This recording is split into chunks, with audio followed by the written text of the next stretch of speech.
చనిపోతాం అని తెలిసి కూడా యుద్ధం చేసేవాడు సైనికుడు. నష్టం వస్తుంది కదా అని తెలిసి కూడా వ్యవసాయం చేసేవారు రైతులు. అటు రైతులన్నా ఇటు సైనికులన్నా అపారమైనటువంటి గౌరవం వారు. ప్రజాసేవతో సంక్షేమంతో ఇదే పాటలో ఆంధ్రప్రదేశ్ ని ముందుకు నడిపిస్తున్నటువంటి మన ఉప ముఖ్యమంత్రి వర్యులు శ్రీ పవన్ కళ్యాణ్ గారిని సందేశం అందించవలసిందిగా మనం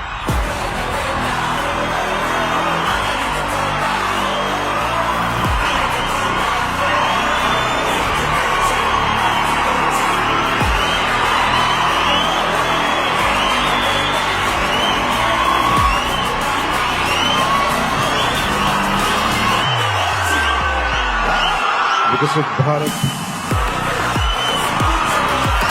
శ్రీరామ్జీ జాతీయ ప్రారంభోత్సవం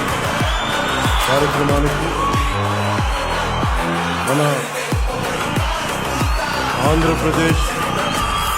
రైల్వే కోడు నియోజకవర్గానికి విచ్చేసిన గౌరవ కేంద్ర వ్యవసాయ రైతు సంక్షేమ మరియు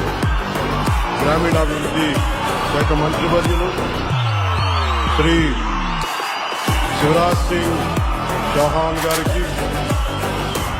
గౌరవ ముఖ్యమంత్రి వర్యులు రాష్ట్రాన్ని అభివృద్ధి పదం వైపు వేగవంతంగా సమగ్రతో నడిపిస్తున్న గౌరవ ముఖ్యమంత్రి వర్యులు శ్రీ నారా చంద్రబాబు నాయుడు గారికి, గౌరవ కేంద్ర గ్రామీణాభివృద్ధి శాఖ సహాయ మంత్రివర్యులు శ్రీ కమలేష్ పాస్వాన్ గారికి, గౌరవ కేంద్ర సమాచార ప్రసార గ్రామీణాభివృద్ధి శాఖ